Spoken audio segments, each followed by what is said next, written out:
Cruise news time. Well, booster shots are coming. Will you need one for your next cruise? Let's talk about it.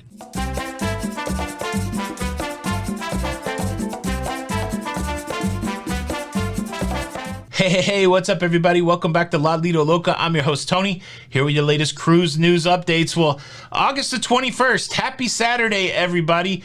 Some interesting topics to cover today. We're going to talk about booster shots. We're going to talk about that guidance that came out from the CDC yesterday. And we're also going to talk about a big story, cruising returning to the West Coast for Carnival Cruise Line. Let's start there. Carnival Cruise Line is marking their return to the West Coast as they set sail today on the Carnival Panorama out of the port of Long Beach with paying passengers. This is a big milestone. It marks the 8th cruise ship that's back in service for Carnival with paying passengers, and it represents another embarkation port coming to life for Carnival. That's 8 ships right now. There's going to be 7 more ships coming online in September and October, and we'll see a couple other cities come online during those months. I know folks in Baltimore, people that are in New Orleans, they're waiting to see cruising return. Well, it's right around the corner. And so another positive signal for the cruise restart. Carnival very shortly will have a good majority of their fleet cruising again, and now they have another ship going out with paying passengers, this time visiting ports in Mexico, the Mexican Riviera as it were, and again bringing cruising back to people there in the Los Angeles port of Long Beach area. So that's certainly exciting. What wasn't as exciting was reading the new guidance from the CDC about people that should not be cruising even if they're vaccinated or unvaccinated. You got to check that video out. I went through the whole list of the guidance from the CDC. Now look, this is on top of the guidance that says unvaccinated people should not cruise. So this is their first thing. Unvaccinated people should not cruise. And now they have this list of other people who should not cruise whether they're vaccinated or not. This is all based on the idea of who's at the greatest risk to get severely ill with COVID, to be hospitalized, that kind of thing. And of course, as the story's gone out, it's brought some interesting commentary in the comments. I want to talk about a couple things. First, this idea of will people that are old, obese, sick, will they be restricted? Will the cruise lines not allow them to cruise? Let me jump into that first. This is just guidance. I don't think that the cruise lines are going to be implementing this list of people that won't be allowed to cruise. They're working with unvaccinated people, and again, unvaccinated at the greater risk of getting severely ill with COVID. But yeah, I don't think that they're going to prohibit this. The only thing that we saw early on in the cruise shutdown, when the CDC came out with these folks as being at greater risk for severe COVID, there was some talk about maybe needing a doctor's note or something that said you're fit to sail. I don't think the cruise lines want to get that deep into people's health that way. I know a lot of people would say, well, the vaccine is super intrusive, asking me my vaccine status, but yeah, I'm not sure that the cruise lines want to get into all of that, and so I would be surprised if they push back against this group of people and said you should not sail. And then the other interesting thing about the comments is they're people that I recognize by name. They're people that I've seen consistently say that the CDC is wrong about everything, and that they're not going to get vaccinated because the CDC is wrong. But then when they get the opportunity to fat shame a little bit, it's kind of funny. It's like, yeah, the fat people, fat people should not cruise. The CDC is right. Nothing else they say is right, but the fat people stuff is right. So I appreciate the low-key fat shaming. I still have these lofty goals that as a community, we're going to somehow come together and care for each other. But I continue to see like name calling on both sides. I feel like we're going to evolve a little bit. I feel like we're devolving into like who can call the name the best or whatever, but I really do. So look, if it makes your day, if it makes you feel better about yourself to fat shame me, go ahead, man, get it off your chest. I am perfectly okay with that. But look, I'm concerned. Let's figure out how to lift each other up instead of tear each other down on all sides of all arguments. That's my impassioned appeal.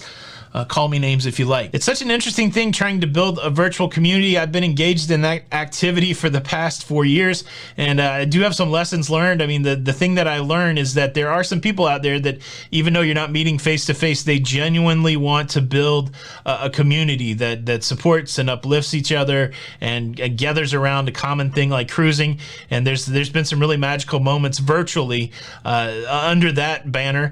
But then there's also, just like in every part of life, there's also a group group of people that are most content by being disruptive, that get some sort of satisfaction out of lashing out or making somebody else feel bad. And so the thing that we all have to do is we have to be able to discern, who gets the room in our heart and in our mind to make us feel good or bad about things. And you certainly can have virtual friends where you give room in your heart and your mind that will pour into you, but then you also have to know when to just ignore people. But to wrap that up, I don't really think the cruise lines are going to say, show up with your medical dossier. Did you have cancer? No smokers. You got to wait. I don't think that's going to happen. I don't think the cruise lines want to go that deep into it. Do with it what you want. Everybody makes their own choice. I'm not making you do anything. You're not making me do anything. I'm just giving you the information. Decide what you want to do with it. But I'm not worried. But there was a big media event this week that I did see people get worried about in the community, in the comments, and that's booster shots. So let's talk a little bit about booster shots. Before we get there, let me quickly invite you to subscribe. If you like staying up to date with everything that's going on in cruising, please consider subscribing with the notification bell on. That way you can keep up with everything that's going on. You don't miss out on any of the shows, and it helps us out a lot. Thank you in advance. So news came out late in the week that the administration would be putting forth a booster program where people that had been vaccinated previously could get a third shot to bolster their immunity. This is based on science that's saying over time, the immunity provided by the vaccine is waning. When we talk about immunity here, we're talking about effective immunity, not sterilizing immunity. Sterilizing immunity would suggest that you would never get the virus. That's not what we're saying here. We're saying the effective immunity is that if you are vaccinated, that you will less likely get severe COVID, go to the hospital. They're saying that as they've studied this over time, they're seeing that those levels are waning, and therefore to bolster those levels, you could get yourself a third shot. Now the question becomes, how do you get the third shot? When do you get the third shot? It's really going to be based on when you got the first couple shots. This will, they're saying that as your second dose hits that 8-month mark, that would be the time to get the booster. So for me, like I got my second dose in April, so I would be looking to get the booster in December. And so this will really take care of the most vulnerable first, because if you remember the vaccine rollout, the most vulnerable got their vaccine first.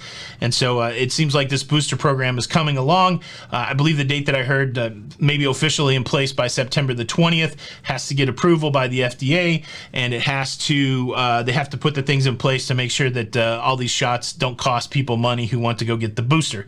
Now, if you are immunocompromised, you can get a third shot now. We just got Jenny's third shot so that she's more protected, and so that's exciting. Unfortunately, we canceled our Mardi Gras cruise in order to get Jenny's third shot. A couple more things about the booster shot. If you had the single shot Johnson & Johnson, there's not going to be a booster shot for that right away. They're talking about primarily people that got the 2-shot protocol, the Moderna and the Pfizer, and you would want to stay with the same flavor of the vaccine that you got. So if you already got 2 Moderna, you want to get 1 more Moderna. If you got 2 Pfizer, you want to get 1 more Pfizer. Of course, all of this is just me relaying the information. Make sure you check with your healthcare professionals. I'm not a doctor. I'm sure that's obvious, but let that disclaimer wash over you there. I'm doing my best to share the information, but make sure you verify all this with your healthcare professionals. Do your due diligence. Will the cruise lines require a booster shot? I don't see how they could initially. Like, I don't see how next week they could say, okay, everybody has to have a third shot, because everybody can't get the third shot. Again, if they go on this 8-month cycle where you can't really get your third shot until 8 months after your second shot, that's going to misalign everybody. So what could happen, and this is me speculating, is once the booster program goes forward, it could be a scenario where they look at your vaccine card and is your last shot within 8 months.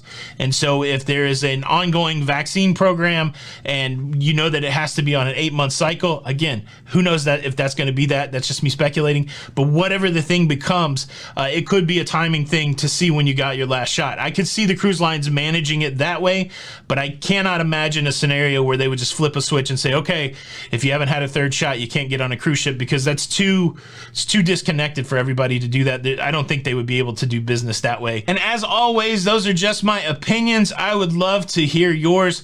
What do you think about the cruise news today? Are you cruising out of California? Is it time to celebrate? What are you doing with the CDC guidance? Does it mean anything to you? Does it not mean anything to you? And are you going to get a third booster? Are you worried about a third booster? Lots of interesting meat to chew on today, and I put plenty of food references in there. Let's say something about bacon. Look, I'm not shaving until people on Carnival can get bacon every day. So I think I put enough ammunition in there for the fat shamers. Again, if that's the thing that gets you through the day, go ahead and type it in, and I will give you a God bless you, and hope things are better in your life. Thanks so much for checking out the show today. Please hit the like button, or I'm going to disqualify your videotaped copy of your Donkey Kong high score, and then you'll no longer be the King of Kong. Doesn't matter what kind of cool mullet you have. This is Tony with Lido Loca, and until the next time, we'll see you on the Lido. Bye.